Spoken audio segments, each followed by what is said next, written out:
मैं अभिभूत हूं, कृतज्ञ हूं। चरैवेति चरैवेति के मंत्र का जाप करते हुए इस राजनीतिक यात्रा में अनेक उतार चढ़ाव देखते हुए एक दिन ये पड़ाव भी आएगा, मैंने कभी सोचा नहीं था। निर्वाचित प्रधानमंत्री के रूप में निरंतर सबसे लंबी अवधि तक सेवा करने का अवसर, इसे मैं अपना परम सौभाग्य मानता हूं। आपने इस अवसर पर मुझे सम्मानित किया, इतना मान दिया, इसके लिए मैं आप सभी का बहुत बहुत आभारी हूं। साथियों, इतने लंबे समय तक मां भारती की सेवा का सौभाग्य मिलना, ये ईश्वर की विशेष कृपा से ही संभव हो सकता है। और मेरे लिए तो जनता जनार्दन ही ईश्वर का रूप है। और इसलिए मैंने इस सेवा कार्य को हमेशा एक साधना के रूप में ही देखा है। और ये साधना भी एकाकी नहीं रही है, ये एक सामूहिक यज्ञ है जिसमें आप सब ने और अनेकों साथियों ने कर्तव्य भाव से अपना योगदान दिया है। मैं आज इस यात्रा के ऐसे सभी साथियों के प्रति भी अपना आभार प्रकट करता हूं। हर घटक दल की एक समान उपलब्धि है।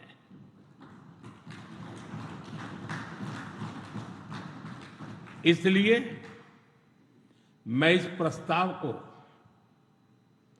आप सभी को, भाजपा समेत हमारे एनडीए परिवार के सभी कार्यकर्ताओं को समर्पित करता हूं।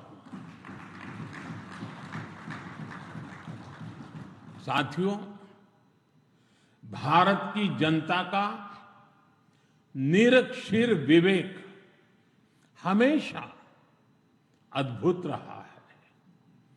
देश की जनता ने राष्ट्रीय स्तर पर राजनीतिक स्थिरता का महत्व समझा है। ये जनता जनार्दन की परिपक्वता ही है कि उसने लंबे समय तक मुझे इस तरह जनता की सेवा का अवसर दिया। 2014 के पहले के कई दशक बहुत अस्थिरता और उथल-पुथल से भरे हुए थे। इसका देश को बहुत नुकसान भी उठाना पड़ा। लेकिन अब देश की जनता एक स्थिर सरकार का काम भी देख रही है और उसकी निर्णायक क्षमताओं की प्रशंसक भी है। मैं आज देश की महान जनता को भी नमन करता हूं, जनता जनार्दन का आभार व्यक्त करता हूं। साथियों, साल 2014 में जब एनडीए की जीत हुई थी, तब मैंने कहा था कि आज देश के सामान्य मानवी में एक नई आशा का उदय हुआ है। इस आशा का, इस उम्मीद का संरक्षण हम सभी का बहुत बड़ा दायित्व था। देश के लोगों ने कांग्रेस के विश्वासघात के बाद अपना भरोसा हमें सौंपा था।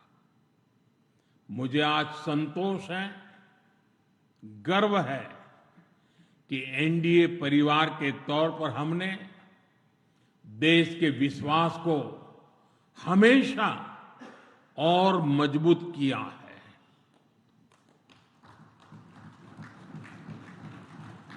2014 में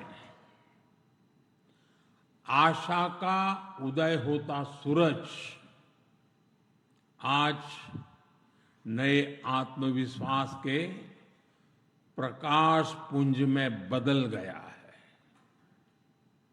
भारत के लोगों ने पहली बार ये देखा है कि जब सही नीयत से सरकार चलती है तो तेज गति से विकास भी होता है। एनडीए सरकार के इन 12 वर्षों में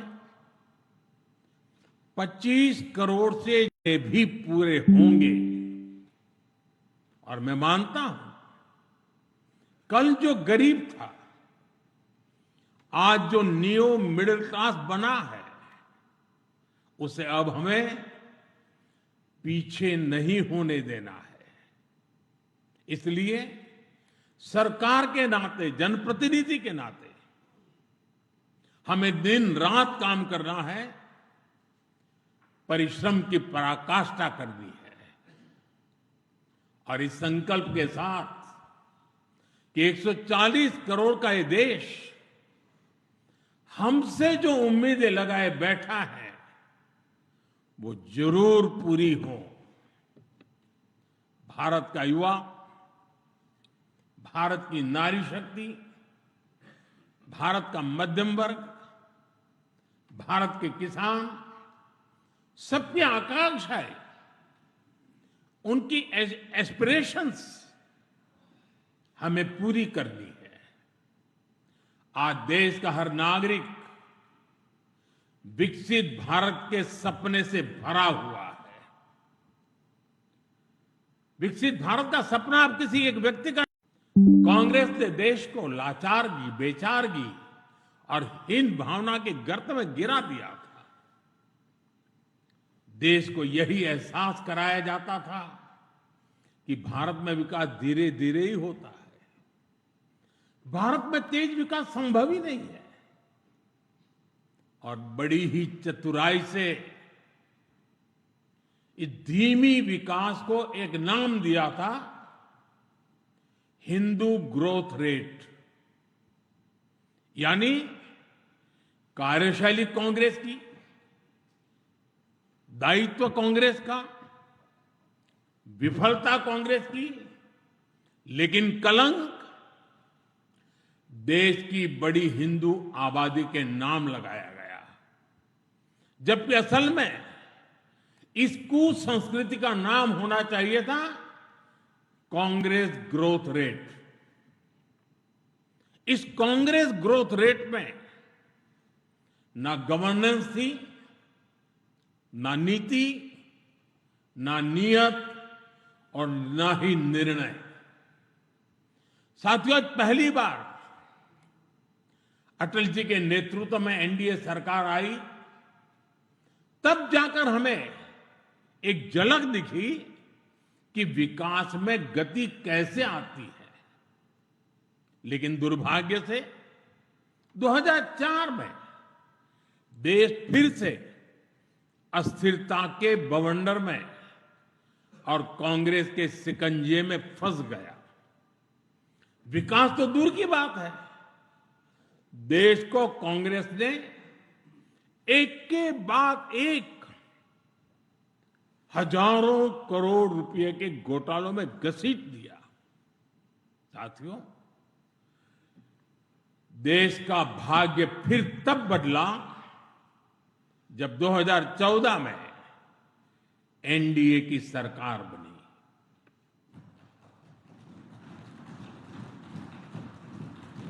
देश ने देखा कि जब नियत, नीति और निर्णय तीनों एक साथ काम करते हैं तो विकास की गति कैसी होती है। देश ने देखा कि जो काम दशकों में होते थे वो काम महीनों में होने लगे। 2014 में 74 एयरपोर्ट से 2026 में 160 से अधिक एयरपोर्ट तक, 2014 में 1000 किलोमीटर एक्सप्रेसवे से 2026 में 6700 किलोमीटर एक्सप्रेसवे तक, 2014 में सिर्फ 5 शहरों में मेट्रो से 2026 में 20 से ज्यादा शहरों में मेट्रो तक, 2014 में 700 करोड़ रुपए डिफेंस एक्सपोर्ट से 2026 में 23,000 करोड़ रुपए के डिफेंस एक्सपोर्ट तक। देश ने बहुत लंबी यात्रा तय की है। साथियों, 2014 में देश में केवल 25 करोड़ इंटरनेट यूजर थे। आज 100 करोड़ से अधिक यूजर इंटरनेट से जुड़े हैं। 2014 में डिजिटल पेमेंट्स ना के बराबर थे। आज भारत डिजिटल ट्रांजैक्शन में नंबर 1 देश है। 2014 में भारत अपनी जरूरत का ज्यादातर मोबाइल बाहर से मंगाता था। आज भारत 33 करोड़ से अधिक मोबाइल हैंडसेट खुद बनाता है। 2014 में सोलर क्षमता केवल 2.5 गीगावाट थी। आज यह 150 गीगावाट से अधिक है। 2014 में एथेनॉल ब्लेंडिंग केवल 1.5% था। आज यह 20% तक पहुंच चुकी है। 2014 में देश की एक भी सेमीकंडक्टर यूनिट नहीं थी। आज देश में बन रही 10 से ज्यादा सेमीकंडक्टर यूनिट्स भारत को आधुनिकता की तरफ ले जा रही है। साथियों, हमने देश की जरूरतों को अपनी नीतियों और निर्णयों का आधार बनाया। नई सोच से नए फैसले लिए। हमने युवाओं के लिए स्किल डेवलपमेंट मिनिस्ट्री बनाई। सहकारी क्षेत्र को मजबूती देने के लिए अलग कोऑपरेटिव मिनिस्ट्री बनाई। हमारे मछुआरे भाई बहनों के लिए अलग फिशरीज मिनिस्ट्री बनाई।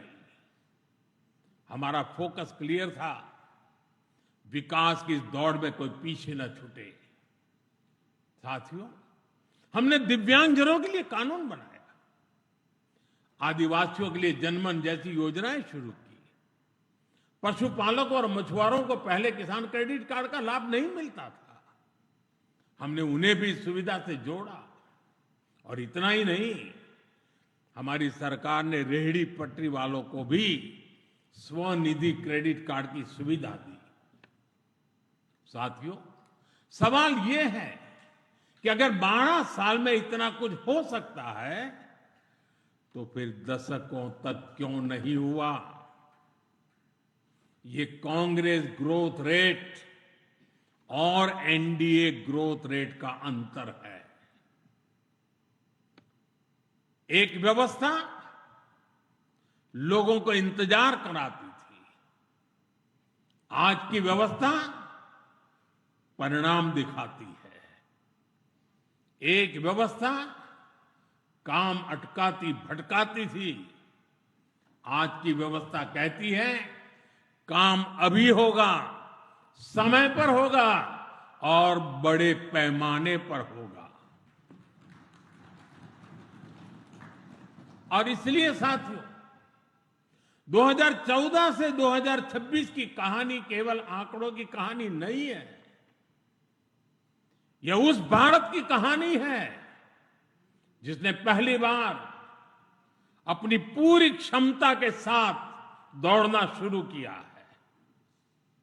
वो भारत जो बड़े लक्ष्य तय कर रहा है और इन लक्ष्यों की प्राप्ति के लिए जी तोड़ मेहनत कर रहा है।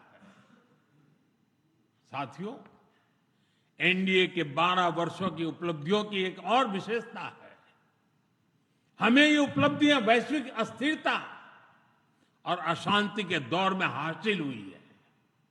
एक स्थिर सरकार होने का लाभ क्या होता है, ये बार बार इस दौर ने साबित किया है। कोरोना के समय को हम कभी नहीं भूल सकते, जब हर तरफ हाहाकार मचा था, लेकिन भारत उस हालात को मुकाबला करते हुए भी सफलता से आगे बढ़ा।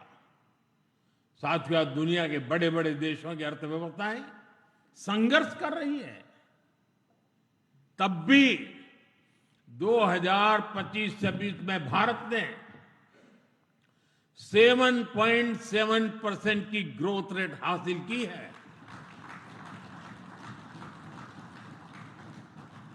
और पिछला क्वार्टर तो जो 31 मार्च को खत्म हुआ, उसमें भी भारत की ग्रोथ 7.8% रही है। ये सफलता इतनी आसान नहीं है दोस्तों। हम फ्रेजाइल 5 के कटघरे से बाहर निकलकर आज दुनिया की तेज गति से आगे बढ़ने वाली अर्थव्यवस्था बन चुके हैं। साथियों, कल के विकसित भारत की गारंटी है आज का आकांक्षी भारत। आकांक्षी भारत के गर्भ में विकसित भारत पल रहा है। आज के भारत की आकांक्षाएं बड़ी हैं, सपने बड़े हैं, इसलिए उसके संकल्प और लक्ष्य भी उतने ही बड़े हैं। देश की इन आकांक्षाओं का वाहक हमारा मिडिल क्लास है, नियो मिडिल क्लास है। इसलिए हमारी सरकार मध्यम वर्ग के एस्पिरेशंस को पूरा करने में लगी है। मिडिल क्लास की ईज ऑफ लिविंग, उसकी क्वालिटी ऑफ लाइफ, उसके लिए नए अवसर और नई संभावनाएं, हमने हर फ्रंट पर काम किया है। साथियों, 2014 से पहले मिडिल क्लास कानून की उलझनों का सबसे बड़ा शिकार हुआ करता था। जटिल टैक्स सिस्टम, आमदनी के सीमित स्रोत और टैक्स का बड़ा बोझ, खराब गवर्नेंस की मार, ये सब सामान्य मानव के लिए डेली लाइफ की चुनौती होती थी। लेकिन हमने मिडिल क्लास की परेशानियों को समझा, हमने मिडिल क्लास की आकांक्षाओं को समझा, और इसलिए आज 12 लाख रुपए तक की आमदनी पूरी तरह से टैक्स फ्री है।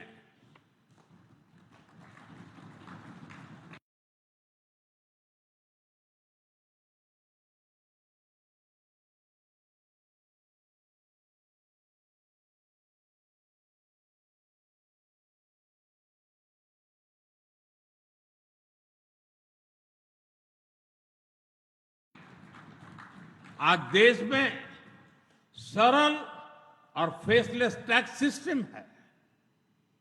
अच्छे इंफ्रास्ट्रक्चर से उनका जीवन आसान हुआ है। साथियों, बीते 12 वर्षों में मिडिल क्लास परिवार के बच्चों के लिए हर क्षेत्र में नए अवसर बने हैं। मध्यम वर्ग के घर का सपना पूरा हो सके, सरकार इसमें भी मदद कर रही है। घर में इलाज के खर्च का बोझ कम हो, इसके लिए आयुष्मान भारत योजना में बिना आय सीमा के बुजुर्गों को भी शामिल किया गया है। जीएसटी रिफॉर्म का भी बहुत बड़ा लाभ देश के मध्यम वर्ग को हुआ है। उसके लिए हेल्थ इंश्योरेंस सस्ता हुआ है, उसके सपनों से जुड़ी चीजें सस्ती हुई है। इन प्रयासों का परिणाम है 370 की बात करने से डरती थी, हमने उसे खत्म करके पूरे देश में एक संविधान लागू किया। पहले नॉर्थ ईस्ट से बम, बंदूक और ब्लॉकेट जाने का नाम नहीं लेते थे। हमने नॉर्थ ईस्ट में शांति भी लौटाई और स्थिरता भी लेकर आई। पहले भारत आतंक के हमलों के बाद चुपचाप दर्द सहता रहता था। हमने आतंकवादियों पर सर्जिकल स्ट्राइक की, एयर स्ट्राइक की, और गर्व है। मैं आज देश को फिर आश्वस्त करूंगा, देश हित के बड़े फैसलों का ये सिलसिला और भी तेज होगा, तेज गति से आगे बढ़ेगा। साथियों, बीते 12 वर्षों में देश ने जो कुछ हासिल किया वो दुनिया देख रही है, लेकिन अब हमें अपनी दृष्टि आगे की ओर रखनी है। हमें 2047 के लक्ष्य को देखते हुए उस लक्ष्य को पूरा करने के लिए अपनी स्पीड को और बढ़ानी होगी। हमारा बेंचमार्क अब यह होना चाहिए कि बीते 12 वर्षों में जो स्पीड और स्केल हमारी रही है, उसको हम और अधिक बड़ा और व्यापक कैसे बना सके। आज ग्लोबल ग्रोथ में भारत की हिस्सेदारी लगातार बढ़ रही है, इसलिए भारत को अब ग्लोबल पैरामीटर्स, ग्लोबल कंपटीशन और ग्लोबल पर्सपेक्टिव देखना है। दुनिया भारत से सॉल्यूशन चाहती है। दुनिया भारत में वैश्विक सप्लाई चेन का एक भरोसेमंद पार्टनर देख रही है, और हमें दुनिया की इन अपेक्षाओं पर खरा उतरकर दिखाना है। हमें यह समय गंवाना नहीं है, और मैं बार बार कहता हूं, यही समय है, सही समय है। साथियों, में फ्यूचरिस्टिक टेक्नोलॉजी में खुद को श्रेष्ठ रखना है। हमें सिर्फ दुनिया जैसा नहीं करना, हमें दुनिया से एक कदम आगे रहना है। अब जैसे एनर्जी सिक्योरिटी है, बीते 12 वर्षों में हमने ऊर्जा में आत्मनिर्भरता के लिए अभूतपूर्व काम किया। मैंने लाल किले से समुद्र मंथन अभियान की घोषणा की थी। ये बहुत ही महत्वाकांक्षी मिशन है। बीते दिनों में ऑयल एंड गैस के एक्सप्लोरेशन को लेकर काफी पॉजिटिव खबरें आ रही हैं। यानी आने वाला समय अनेक संभावनाओं से भरा हुआ है, और हमें हर संभावना का पूरा फायदा उठाना है। साथियों, अब हमें 500 गीगावाट रिन्यूएबल एनर्जी के टारगेट को जल्द से जल्द पूरा करना है। सोलर एनर्जी को लेकर तो काम तेजी से चल रहा है, लेकिन अब हमें न्यूक्लियर एनर्जी के लक्ष्यों को भी तेजी से हासिल करना है। अभी हमने दुनिया को दिखाया है कि Bharat fast breeder reactor technology में कितना आगे पहुंच गया है। ये टेक्नोलॉजी हमें न्यूक्लियर एनर्जी में आत्मनिर्भर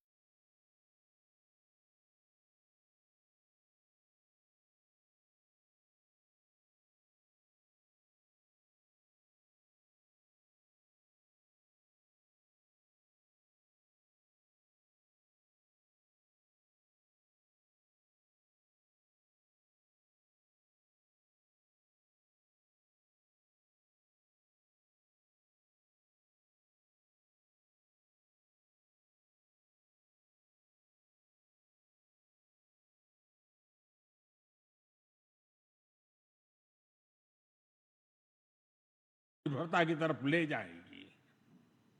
इसी तरह ग्रीन हाइड्रोजन और ग्रीन अमोनिया के मामले में भारत बहुत तेजी से काम कर रहा है। आने वाले समय में ये टेक्नोलॉजी भारत को ग्लोबल ग्रीन एनर्जी मैप में सबसे प्रमुख बना पाएगी।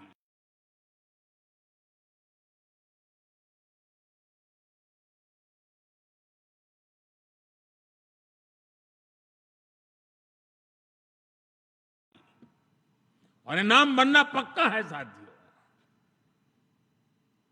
आज बड़े एक्सपर्ट्स भी का भी अनुभव है कि जिन देशों ने मैन्युफैक्चरिंग के पूरे इकोसिस्टम पर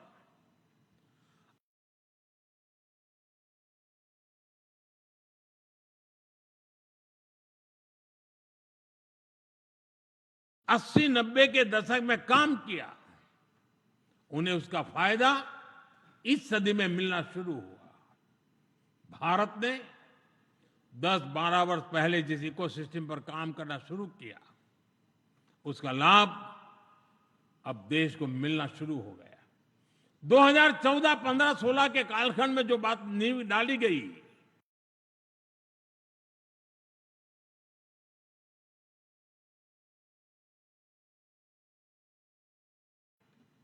उसके फल अब दिखाई देने लगे हैं। भारत तेजी से दुनिया का मैन्युफैक्चरिंग पावर हाउस बनने की ओर आगे बढ़ रहा है। साथियों, energy, minerals, cheap, battery storage, space, drone, data centres, quantum computing, artificial intelligence, ऐसे हर सेक्टर, हर टेक्नोलॉजी एक दूसरे से जुड़ी हुई है। ये एक दूसरे की पूरक है। भारत इनके लिए विदेशों पर निर्भर नहीं रह सकता, क्योंकि ये भारत की आर्थिक और स्ट्रेटेजिक हर प्रकार के सिक्योरिटी से जुड़े विषय है। और तभी भारत सेमीकंडक्टर इकोसिस्टम पर इतना फोकस कर रहा है। तभी क्रिटिकल मिनरल्स को लेकर मिशन बोर्ड पर काम चल रहा है। साथियों, शिपिंग सेक्टर में भारत आत्मनिर्भरता के नए लक्ष्यों के साथ आगे बढ़ रहा है। हम एक ऐसे फ्यूचर की तरफ बढ़ रहे हैं जहां हम मेड इन इंडिया शिप पर ट्रेड करेंगे और कंटेनर भी मेड इन इंडिया होंगे। शिप मेंटेनेंस और रिपेयर से लेकर स्क्रैपिंग तक की सर्विसेज भी भारत देगा। यही विजन हमारे एविएशन सेक्टर के लिए है। आज हम made in India transport aircraft बना रहे हैं। वो दिन दूर नहीं जब Bharat made in India civil aircraft भी बनाएगा।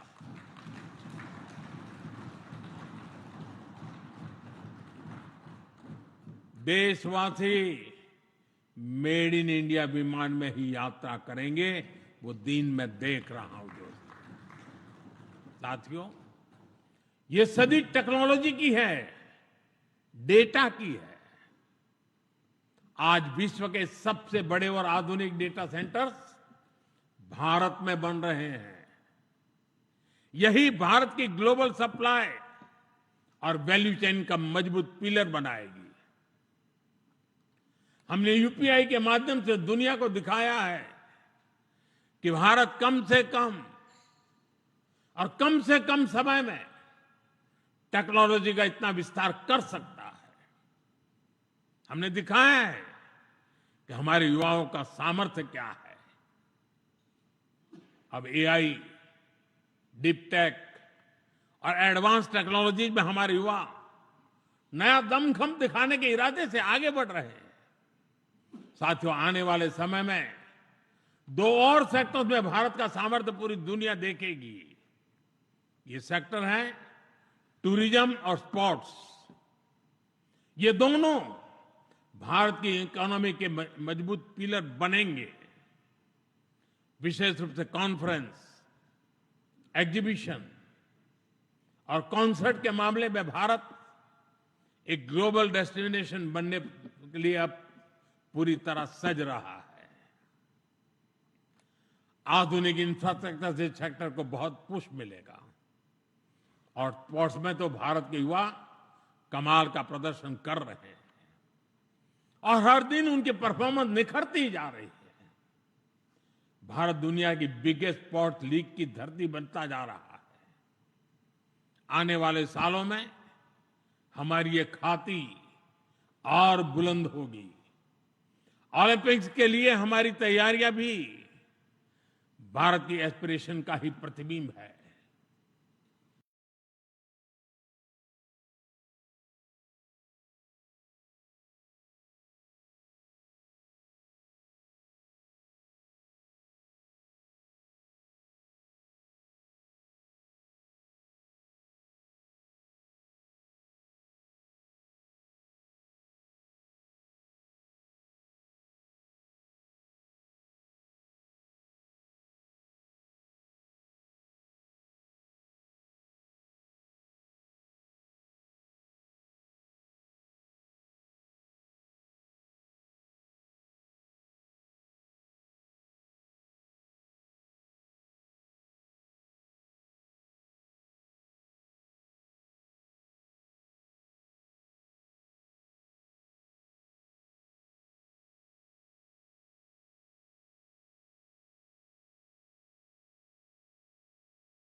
हमें छोटा नहीं सोचना है, हमें लक्ष्य ऊंचे रखने हैं, उन्हें प्राप्त करने के लिए पूरी ताकत लगा देनी है। साथियों, आज भारत रिफॉर्म एक्सप्रेस पर सवार होकर तेजी से आगे बढ़ रहा है। हमारे लिए रिफॉर्म कोई कंपल्सन नहीं है, रिफॉर्म हमारा कन्विक्शन है।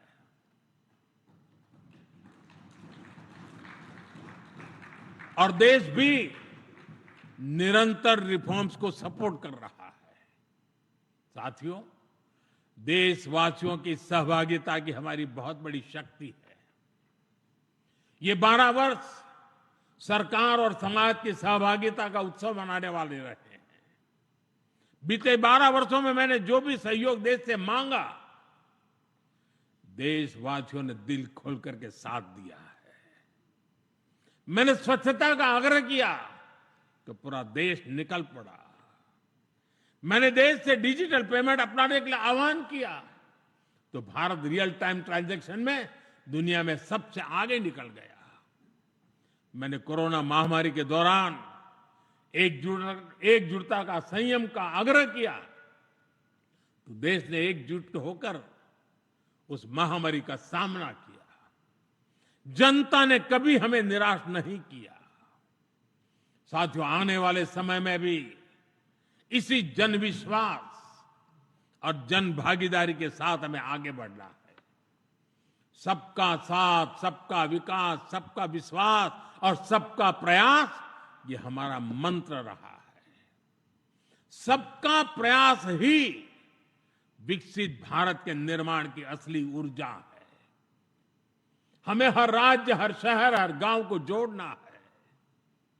अब समय आ गया है कि राज्यों के बीच नई प्रकार की तंदुरुस्त स्पर्धा, स्वस्थ स्पर्धा हो।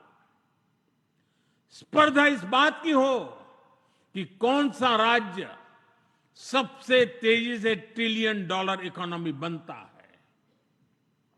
स्पर्धा इस बात की हो कि कौन सा शहर इनोवेशन का सबसे बड़ा केंद्र बनता है।